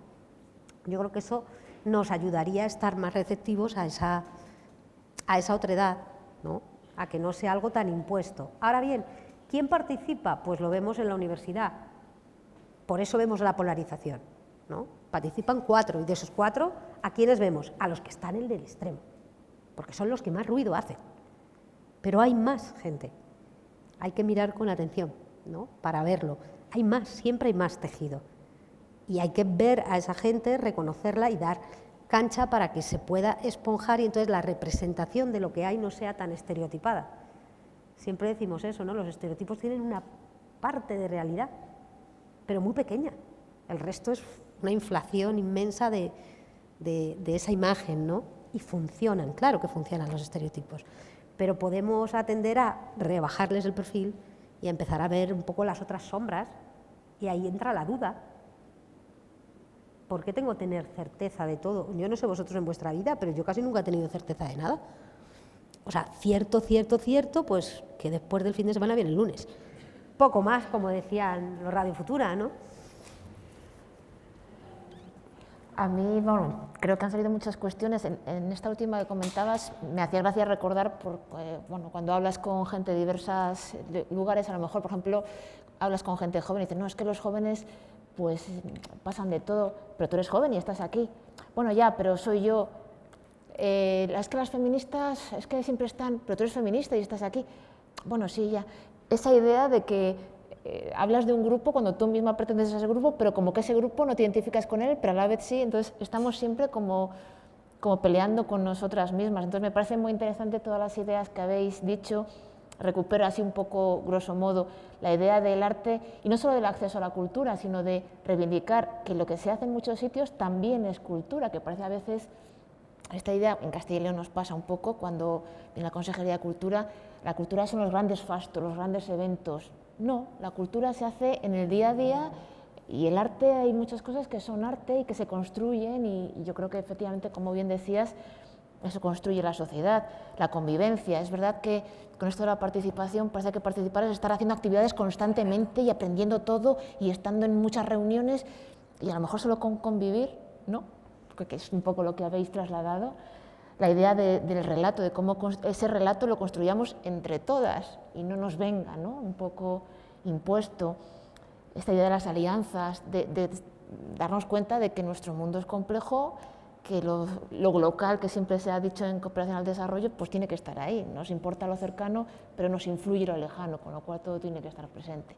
Entonces, bueno, con estas ideas y muchas más que han lanzado, si os parece, pues si queréis hacer alguna pregunta, es el momento más adecuado, porque como veis, ellas pueden estar hablando y diciendo cosas con mucho sentido y muy interesantes mucho tiempo, pero si queremos también que participéis y pensemos juntas, pues es el momento. Es que, sí, y además que eso genera una forma de abrirse cotidiana. Yo vivo en un barrio también, en una zona universitaria, pero que se ha quedado 2 calles que son como un pueblo, ¿no? Y son casitas que eran las casas de los trabajadores y trabajadoras de una fábrica de azulejos. Entonces, la mayoría de mis vecinos y vecinas son nacidos ahí.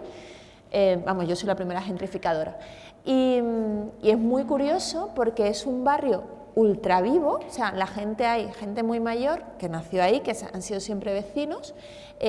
Luego hay algunas personas que son los hijos o hijas, que por ejemplo hay varias parejas que son mujeres lesbianas, ¿no? Y estoy hablando de personas muy mayores, o sea, que podrían ser muy conservadoras, pero como es parte de la comunidad, hay una convivencia absoluta. Además tienen el espacio vecinal para estas 2 calles, ultra vivo, o sea, organizan de todo tipo de fiestas. No creo que haya un barrio en Málaga que organice más fiestas. Tenemos la tele de Málaga todo el día allí, porque claro, continuamente están organizando cuestiones. Y cuando yo llegué, lo que más me sorprendió es que, bueno, para empezar, otra cosa que hacen de una manera orgánica, porque ya digo que son personas mayores, es las aceras son parte son nuestro espacio vital. Entonces, en verano, por supuesto, esto que se ha dejado de hacer en la mayoría de ciudades y pueblos, se saca, no la silla, se saca la mesa, todos mis vecinos, del salón, porque son casitas pequeñas, porque vienen los nietos, no sé cuánto, la lámpara del salón, y cenan siempre fuera, para tener más espacio. La ropa se tiende fuera, y es una calle de una ciudad.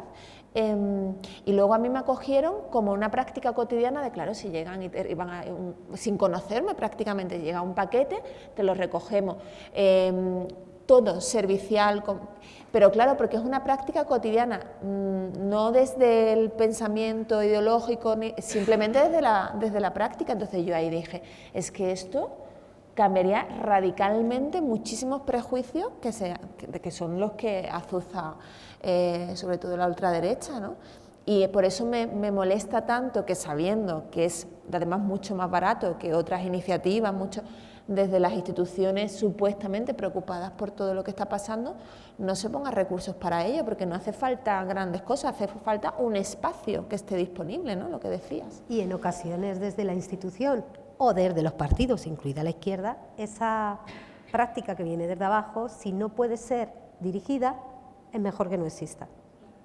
Y eso también es una contradicción, que en el caso de la derecha es entendible porque casa con todo su imaginario y ideario político, pero en el caso de la izquierda es imperdonable. Es imperdonable, y hay muchos ejemplos en los que si no se puede dirigir de la manera adecuada, cuidado. Tiene que ser, bueno, un poco lo que, como tú decías, ¿no? Para entrar a determinado lugar tengo que llevar determinado vestido, determinado peinado.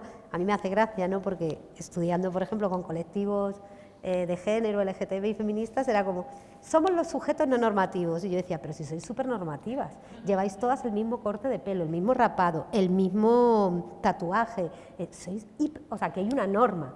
no es la norma de la sociedad general, pero hay unas normas de acceso, hay unos límites de identidad que están claras. Y si yo vengo acá y no soy bisexual o lesbiana, tengo el corte de pelo tal, me vais a hacer sentir incómoda, porque no pertenezco al grupo. Entonces volvemos a ese principio elemental del grupo como un espacio de defensa ante el chaparrón y no como un espacio fértil para hacer cosas, para producir vida, alegría política, la política en el sentido amplio, el zoon politikon, el sujeto que está en sociedad, el básico de Aristóteles en los inicios, sin darle más dimensión, ¿no? La política como el elemento en el que el ser humano vive en sociedad, no puede estar solo, no sabemos. Nacemos y necesitamos muchos años de nuestra vida, de una alta inversión en tiempo y en cuidado para ser seres medianamente autónomos y la mayoría no llegamos a serlo, ni adultos del todo. Con lo cual, esa dimensión hay que cuidarla porque es la base para poder. Y si ciertamente estamos en un momento muy alienante, ¿no?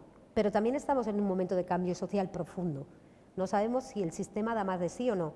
Las teorías nos dicen, pues algunos, que es un cambio sistémico o no se sabe. El cambio puede ser volver a un parroquialismo como el medievo inicial, de retrotraernos al terruño y a lo más identitario, ¿no? Lo más local, lo más soy esto en esencia, o no. ¿Va a cambiar el capitalismo como modo de producción general o no? No lo sabemos, pero sabemos que se está produciendo un parteaguas enorme ahí que no sabemos qué va a salir de aquí. Podemos esperar a que nos lo digan y nos lo den, o podemos ver en qué manera. Y eso para mí es la participación política, no la participación de voto o no voto únicamente, o de me afilio o no me afilio, sino en qué medida me conecto a lo que me rodea, con lo que me rodea y me implico cotidianamente, porque ahí es donde están las normas. Las normas reales de la sociedad son las sociales, no son las leyes. Y son las difíciles de cambiar. O sea, hay muchas leyes que ya no se cumplen. Por ejemplo, en muchos lugares no hay que dar el DNI ni la fotocopia si ya la has hecho una vez un trámite administrativo burocrático. Nos lo siguen pidiendo.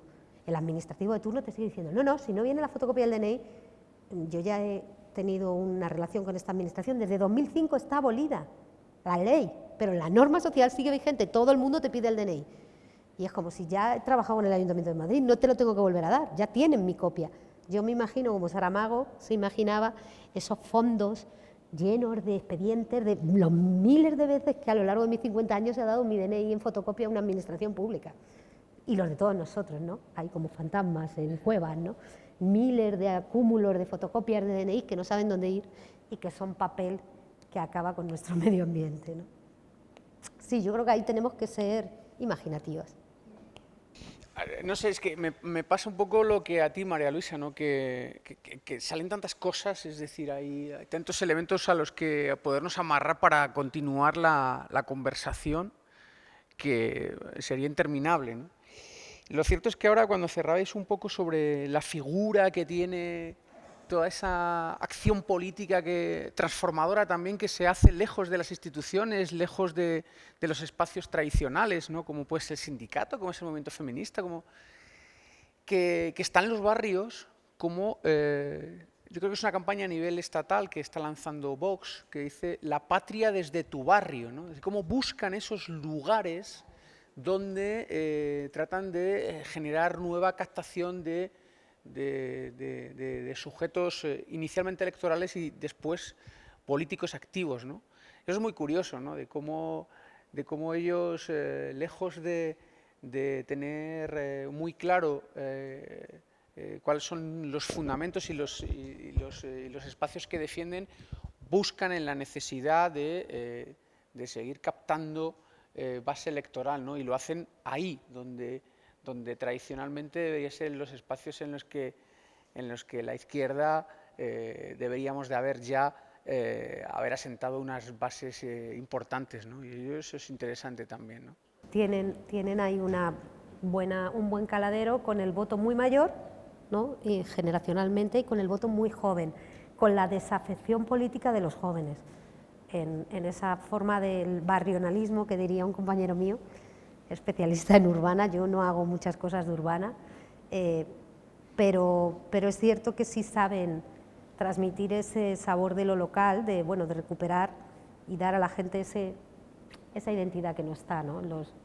No sabemos cómo les va a funcionar, parece que ya no está funcionando tanto, vamos a ver. Tenemos un año muy interesante, pero yo creo que tenemos esa labor pedagógica de que cuando la gente nos diga, es que como todo está tan fatal y todo está tan polarizado, bueno, señalar así de forma ligera, pues yo, mira, fíjate que el ejemplo, tenemos el momento de mayor crispación supuestamente, que no es tan alta, tenemos un 3,9 de polarización afectiva, según el último estudio en España, cuando nos vamos hacia, como os decía, hacia los territorios y los partidos que tienen adscripción regional, ya eso cambia, ya ahí se mueven otras cosas. También tenemos más polarización afectiva las mujeres que los hombres y las personas mayores que las personas de edad media, o sea, hay clivajes que explican también formas de polarización, ¿no?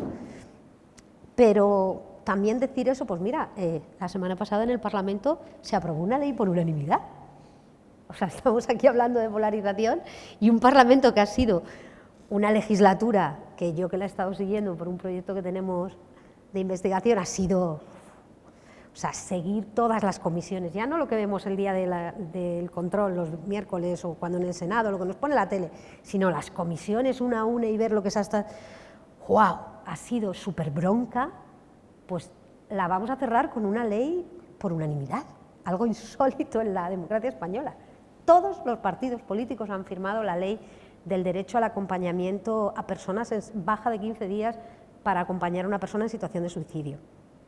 Luego hay que ver eso, las formas de poder activar esto, porque no tenemos psicólogos, no hay todo lo que sabemos, ¿no?, de nuestras falencias, pero ha habido en una legislatura tan crispada consenso no absoluto. Todas y todos los diputados han votado lo mismo. O sea, que ya ahí vemos un ejemplo de, para poder decirle al vecino, no, oye, que no pinta la cosa tan mal, ¿no? Así, eso en el ascensor, en el bar, cuando te estás tomando el aperitivo, quitarle un poco de, en vez de sí, está todo horrible, sí, esos son los malos, ¿no? Pues darle un poco la vuelta, porque a veces solo tenemos que pararnos a mirar. Somos seres simbólicos y necesitamos esa parte simbólica, ¿no?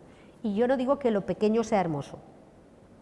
O sea, yo creo que hay que tomar el FMI, hay que cambiar, o sea, también las grandes estructuras, ¿no? Para hacer la paz no me basta ser pacifista en mi barrio con paz, hermano, no me sirve solo eso, necesito también tomar y estar presente en las estructuras de poder, pero creo que cada una en nuestra medida podemos estar moviéndonos en distintos espacios.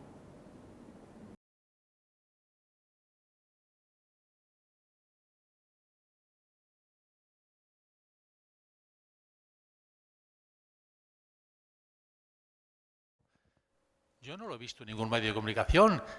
En cambio, he oído de nuevo el follón del diputado de Canarias. Es decir, eso que has dicho tú lo acabo de conocer. Es decir, eso es relevante. Los grandes medios de comunicación convierten en realidad lo que quieren y ocultan lo que no les interesa. Eso también hay que tenerlo en cuenta, lamentablemente. Claro, por eso sí se necesita, lo que tú decías, ¿no?, una ciudadanía activa, pero es muy difícil con las condiciones que hay. Entonces tenemos que ayudar, ser altavoces de esa otra parte, ¿no? Porque, bueno, creo que era El Diario quien dio la noticia y creo que alguno más lo dio y lo daba como contrapunto, además de, ostras, fijaros, o sea, tú es que estabas en Ucrania, creo, cuando se ha producido, porque fue así, creo que fue el pasado 25, o sea, después de lo de la ley trans y de todo el ruido, pero claro, está opacado por el ruido, porque da más rendimiento el conflicto que una buena noticia. Una buena noticia, tú lo sabes, dura poquísimo tiempo a no ser que sea súper sentimental, así, lo que tú has dicho, no muy estereotipada. Sí, pero igual que creo que hay un exceso de emociones, ¿no?, en el debate público y en la información, también creo que, por ejemplo, con la violencia machista, lo vimos en un proyecto que hicimos en La Marea que se llama Por Todas, ¿no?, de investigación de los feminicidios 5 años después. Claro, habíamos sido tan cuidadosas durante los últimos años en no caer en sensacionalismos que hacíamos muchas informaciones que eran atestados policiales, entonces eso tampoco generaba interés entre la ciudadanía, ¿no? Y luego es verdad, enlazándolo con lo que hablábamos antes, ¿no?, del mundo cultural, del arte, que, por ejemplo, yo no trabajo desde el sensacionalismo, pero sí hablo mucho de la ética del amor, de cosas que pueden conectar desde bueno, formas justas de estar en el mundo con personas que a lo mejor a priori pues no les interesaría saber algo sobre la industria extractivista, ¿no? Pero también es que hoy no hemos hablado de la educación, porque claro, hablar de la educación es como el gran debate, pero o se afronta el tema de la educación en las aulas, si no es solamente educación para la ciudadanía y no solamente es la cuestión de la financiación y no son solamente los planes de estudios, es también es la formación del profesorado. Quiere decir que también tenemos un problema en los servicios públicos porque no hay una carga formativa como de currículum de entender que si eres maestro, maestra, profesor, profesora, tienes que tener un compromiso con lo que significa eso, ¿no? Y yo he tenido profesores que es que realmente representaban lo contrario de la escuela, del instituto y de la universidad en términos republicanos franceses, pero vamos, que si fuera por ello se privatizaría todo y todo ha sido en lo público. Y creo que es fundamental que desde lo más básico empecemos a educar en el consumo de medios de comunicación, pero claro, es que también tenemos un problema y es que todos estos discursos reaccionarios también han calado entre parte de los trabajadores y trabajadoras públicos, ¿no? Sí, cuando viene el azote, tú lo has dicho bien con el shock, la gente va cayendo y va cediendo y entonces el que resiste, que hablamos de resistencias, no de transformación, sino de resistencias, el que aguanta ahí con una cosa épica. Y la vida no se puede reducir a una épica. Eso lo dejamos a Hegel con todo su rollo de la épica. Pero y también, por ejemplo, hoy veía un vídeo en Cataluña que ha salido en el Hospital Valle d'Hebron, que claro, por supuesto, ahora lo están repitiendo. Es que claro, si repites algo que es anecdótico y lo conviertes en una categoría, también están al servicio estos medios de convertir eso en un problema. Pero eran unas chicas enfermeras que estaban haciendo un TikTok dentro del hospital, una era de Cádiz, otra de Valladolid y tal, en las que se mofaban de que para hacer las oposiciones tuvieran que estudiar el C1 de catalán, ¿no? Súper despectivo, pero lo que había detrás era una apología de la ignorancia, de ser catetas en este caso, de que no hay vergüenza de la ignorancia. Claro, y esto me parece fundamental de restablecerlo. O sea, yo entiendo a las personas que no tuvieron acceso a la educación, que por tanto, pues, bueno, pues no lo había, pero es que hoy en día hay acceso a la educación, hay un nivel de educación en muchos casos muy bueno y por otros muy bajo, pero no hay la vergüenza, ¿no? Y eso es desolador, porque claro, bueno, es que lo he vivido en muchas situaciones, por ejemplo, en el ámbito de la sanidad pública, ¿no? De maltrato a los pacientes, de clasismo, de muchas prácticas que tenían que ver, no de personas que se habían ido agotando por la falta de recursos, sino que nunca valoraron su trabajo ni lo que significaba eso con respecto a la ciudadanía. Entonces, claro, me parece que hay muchas cosas que reconstruir y que esos debates los tenemos que tener desde la izquierda, porque desde la izquierda, para contrarrestar o parar las privatizaciones, no nos metemos con el estado de la sanidad pública, no solamente de la falta de financiación, de la falta de formación ética. Y o lo exigimos nosotras como defensoras de ese servicio público y de ese derecho, o cuando lo privaticen. Y en Andalucía lo he visto mucho la conexión entre el maltrato de las administraciones públicas, porque yo he vivido mucho tiempo fuera y cuando he vuelto me he dado cuenta de que había sectores muy populares que se han sentido maltratados cuando iban a la oficina de Hacienda, a la Seguridad Social, al paro, al hospital, a la escuela, porque los trataban mal. Entonces no creen en lo público y se han quemado tanto, además con vidas muy precarias, que unos, los que han podido, se han hecho el seguro privado, ¿no? Y otros están votando a la ultraderecha porque cogen la parte del discurso de estos que viven del Estado. Y entonces, por supuesto que no es la norma, que hay gente fantástica, trabajadora, pero es que tenemos que exigir la excelencia. Y, por ejemplo, una de las cosas que no se entienden, que no hayamos abierto el melón, es cómo es posible que el personal sanitario tenga consulta privada y trabaje en lo público. Y esto no le mete mano a nadie desde la izquierda, ¿no? O profesorado que tiene su academia por la tarde y da clases por la mañana, y van los niños pagando por la tarde. Bueno, pues yo creo que son tabúes de la izquierda que los tenemos que afrontar porque desde la derecha lo están abordando y nosotros tenemos que defender desde la defensa del servicio público, pero desde la excelencia. Acá no se ha hecho, por ejemplo, yo recuerdo proyectos en los que nos teníamos que ir porque, o sea, se rompían porque estábamos con países europeos en los que no no podían. O sea, es que en Finlandia no hay educación privada, no existe. Punto, no hay. Y los colegios son los mismos, y eso es una base. O sea, ahí en la educación no hay la polarización que tenemos en este país, donde el estatus media, ¿no?, donde me coloco para tener ese reconocimiento de adscripción, de adhesión a una clase o a un grupo más privilegiado. Yo me separo del otro porque tengo mejor estatus si voy a la consulta privada o al colegio concertado o a través de todas estas esferas vamos construyendo esos espacios que ya luego son fácilmente polarizables, ¿no?, porque la gente queda presa. En Francia ha sido el voto a Le Pen, ha sido siempre ese, ¿no?, el voto de la gente que se ve ya antirrepublicana, o lo que decía antes de los negacionismos, ¿no?, pues vamos a llegar a ese momento que se junta con lo ultra religioso de negar la ciencia, y lo hemos visto, se han negado evidencias empíricas. Entonces, ahí nos movemos. Por eso os decía, tenemos una polarización afectiva muy 3,9, es del entorno.